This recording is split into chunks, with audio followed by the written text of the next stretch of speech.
کتابوں میں ایک عجیب واقعہ لکھا ہوا ہے.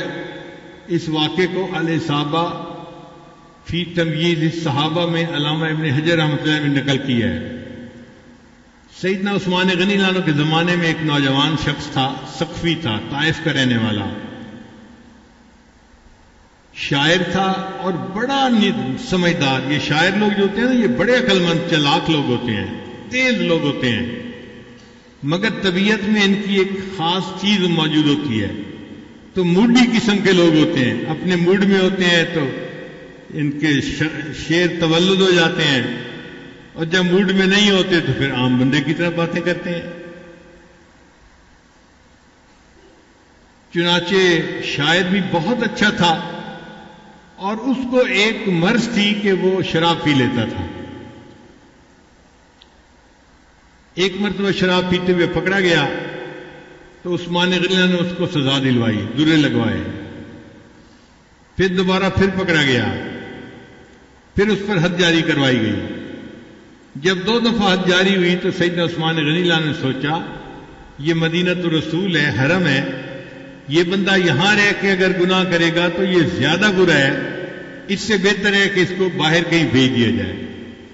تو انہوں نے جو لشکر شام کی طرف جا رہا تھا نا، اس لشکر کے ساتھ بھجوا دیا، مگر امیر لشکر کو بتا دیا کہ یہ عادی شرابی ہے، اس کی ذرا نگرانی زیادہ کرنا. اب جو امیر لشکر تھے وہ تھے سعد ابن ابی وقاص رضی اللہ تعالیٰ عنہ، اور یہ لشکر قادسیہ کی طرف جا رہا تھا. سعد ابن ابی وقاص نے اس کی نگرانی کی. وہ شام میں بھی شراب پیتا ہوا پکڑا گیا. تو سعد ابن ابی وقاص نے تیسری مرتبہ حد لگوائی اور فیصلہ کیا کہ اب اس کو کھلا رہنا ٹھیک نہیں، اس کو جیل میں ڈالنا چاہیے. چنانچہ سعد ابن ابی وقاص نے اپنے خیمے کے ساتھ ایک خیمہ تھا، اس کو جیل کا کمرہ بنا دیا اور اس کو وہاں لاک کر دیا. پاؤں میں بیڑیاں پڑی ہوئی ہیں، ہاتھ میں ہتھکڑیاں پڑی ہوئی ہیں، اور یہ نوجوان وہاں بند ہے. اور اس کی نگرانی سعد ابن ابی وقاص خود کر رہے تھے کہ قیدی کہیں بھاگ نہ جائے. اللہ کی شان کے ادھر سے مسلمانوں نے جہاد شروع کر دیا. مسلمانوں کے مقابلے میں رستم آیا. رستم کے پاس 3 لاکھ فوج تھی اور مسلمانوں کی کل تعداد 30,000 تھی. اب آپ بتائیں 3 لاکھ کے مقابلے میں 30,000 تو نظر ہی نہیں آتے کہاں کھڑے ہیں. اور یہ جنگ 9 دن رہی. کافروں کی چونکہ تعداد زیادہ تھی لہذا کافر جو تھے وہ غالب نظر آتے تھے اور مسلمان کمزور محسوس ہو رہے تھے، چونکہ جہاں ایک مسلمان ہوتا تھا ایک مسلمان کو 30 کافروں نے گھیرا ہوا ہوتا تھا. تو مسلمان بھی شہید ہو رہے تھے، کثرت کی وجہ سے تھک جاتے تھے. اب 2-3 دن کے بعد خبر عام ہونی شروع ہو گئی کہ مسلمانوں کو شکست ہو رہی ہے اور کافر جیت رہے ہیں. اور ویسے بھی رستم کا دبدبہ تھا، وہ بڑا بہادر مانا جاتا تھا، تو لوگ سمجھتے تھے کہ رستم کی وجہ سے اس کی فوج بڑے جوش و خروش میں تھی اور لڑ رہی تھی. اب جب مسلمان کمزور تھے اور شکست کھا رہے تھے تو ہمتیں پست ہو رہی تھی. تو یہ خبر بالآخر عورتوں تک بھی پہنچی، خیمے تک بھی پہنچی. تو وہ جو قیدی تھا نا، ابو محجن ثقفی اس کا نام تھا، اس نے بچوں کی طرح اونچا اونچا رونا شروع کر دیا، جیسے کوئی بچہ رو رہا ہوتا ہے اس طرح اونچا اونچا. اب ایک نوجوان آدمی ہے اور وہ بچوں کی طرح رو رہا ہے، چیخ رہا ہے، چلا رہا ہے. تو سعد ابن وقاص عنہ کی جو بیوی تھی ان کا نام تھا سلمہ، صحابیہ تھی رضی اللہ تعالی عنہا. وہ حیران ہوئی کہ بچوں کی طرح کون رو رہا ہے. انہیں بتایا گیا جی کہ آپ کے ساتھ والے خیمے میں جو قیدی تھا وہ رو رہا ہے. انہوں نے بندے کو بھیجا کہ بھئی جاؤ دیکھو وہ کیوں رو رہا ہے. بندے نے آ کے بتایا کہ جی وہ بندہ اس لیے رو رہا ہے کہ اس نے خبر سنی ہے مسلمانوں کو شکست ہو رہی ہے اور اس سے یہ بات برداشت نہیں ہو رہی، اور وہ رو رہا ہے کہ میری جوانی کا کیا فائدہ، یہ اتنا تندرست جسم جو مجھے دیا ہے اللہ نے، اس جسم کا کیا فائدہ کہ میرے جیتے جی مسلمانوں کو شکست ہو جائے۔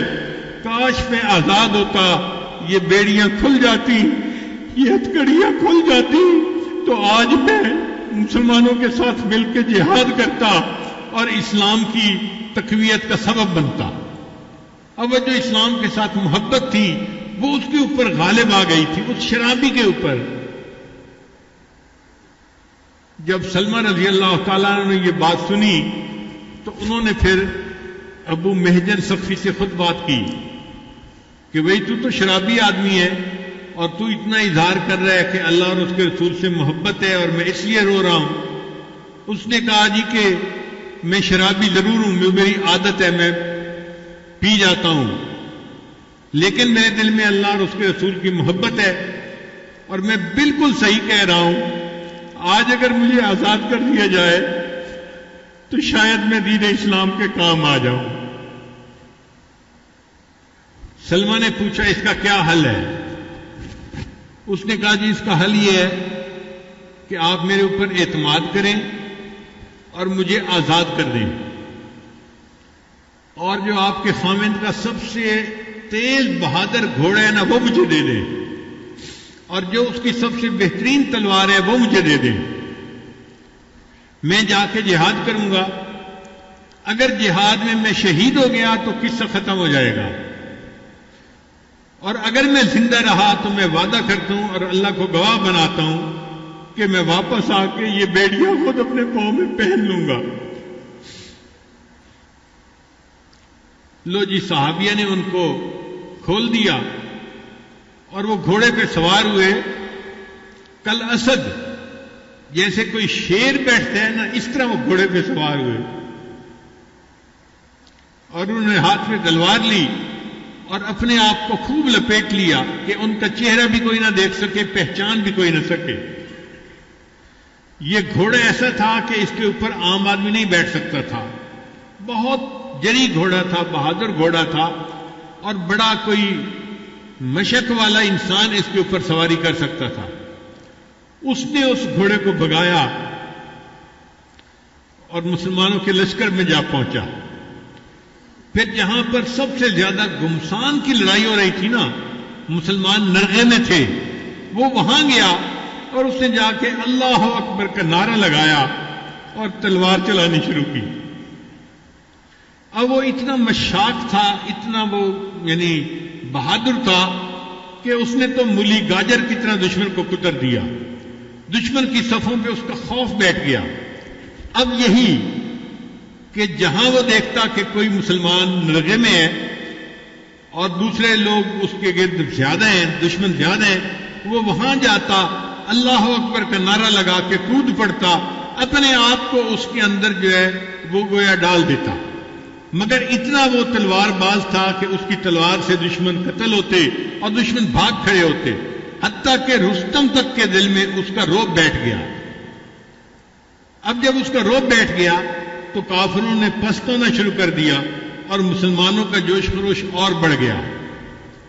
سعد بن ابی وقاص رضی اللہ عنہ دور بیٹھے ہوئے یہ سارا منظر خود دیکھ رہے تھے، حیران بھی ہو رہے تھے کہ یہ کون بندہ ہے کہ جس کو ہم پہچانتے بھی نہیں، اور جو صبح ہمارے ساتھ نہیں تھا، اچانک کہیں سے آیا ہے اور اس کی وجہ سے جنگ کا پاسا ہی پلٹ گیا۔ اللہ نے کیا کہ شام کو اللہ نے مسلمانوں کو فتح عطا فرما دی، قادسیہ فتح ہو گیا۔ اب سعد بن وقاص نے سوچا کہ میں اس مجاہد کو دیکھوں کہ جو فلاں گھوڑے کے اوپر سوار تھا، وہ مجاہد ملتا ہی کہیں نہیں تھا۔ ادھر سے پوچھا ادھر سے پوچھا، کوئی نہیں ملا۔ اب سعد ابن وقاص رضی اللہ عنہ خوش بھی تھے، حیران بھی تھے۔ خوش اس پہ تھے کہ اللہ نے مسلمانوں کو فتح عطا فرما دی، اللہ نے اسلام کو غالب فرما دیا۔ حیران اس بات پہ تھے کہ وہ مجاہد کہاں گم ہو گیا، کیا آسمان پہ اٹھ گیا یا زمین اس کو نگل گئی یا کہیں چلا گیا۔ خیر اپنے خیمے میں واپس آئے اور اپنی بیوی کو بتایا اللہ نے مسلمانوں کو فتح عطا فرما دی، لیکن مجھے لگتا ہے کہ آج کوئی اللہ تعالیٰ کی خاص مدد ہوئی ہے۔ بیوی نے پوچھا وہ کیسے؟ انہوں نے کہا کہ ایک لگتا ہے کوئی فرشتہ اللہ نے بھیجا تھا، اس کو ہم پہچانتے نہیں تھے، اور اس نے تو سواری کی ہوئی تھی میرے گھوڑے کے اوپر، اور ایسے لگتا تھا کہ میری تلوار اس کے ہاتھ میں ہے، اور وہ اتنا بے جگری سے لڑ رہا تھا، اس ایک بندے کی وجہ سے اللہ نے اسلام کو فتح عطا فرما دی۔ جب انہوں نے یہ واقعہ سنایا تو پھر بیوی نے انہیں بتایا کہ جی وہ فرشتہ نہیں تھا، وہ قیدی تھا جو ہمارے ساتھ والے خیمے میں قیدی ہے۔ سعد بن وقاص بڑے حیران ہوئے، ساتھ والے خیمے میں آ کے دیکھا تو وہ نوجوان بیٹھا ہوا ہے، اسی طرح ہتھکڑیاں پہنی ہوئی ہیں اور پاؤں میں بیڑیاں پہنی ہوئی ہیں۔ تو سعد بن وقاص نے اس سے پوچھا کہ کیا تم نے آج یہ سارا جو ہے نا وہ جنگ کا معاملہ کیا؟ اس نے کہا ہاں میں شرابی ہوں، مگر میں اللہ اور اس کے رسول سے محبت بھی کرتا ہوں، اس لیے میں آج اسلام کی محبت کی وجہ سے نکل پڑا اور میں نے اپنے آپ کو شہادت کے لیے پیش کیا، مگر میری قسمت میں شہادت نہیں تھی، میں پھر آ گیا ہوں اور پھر میں نے یہ بیڑیاں باندھ لی ہیں اور قیدی بن کے بیٹھ گیا ہوں۔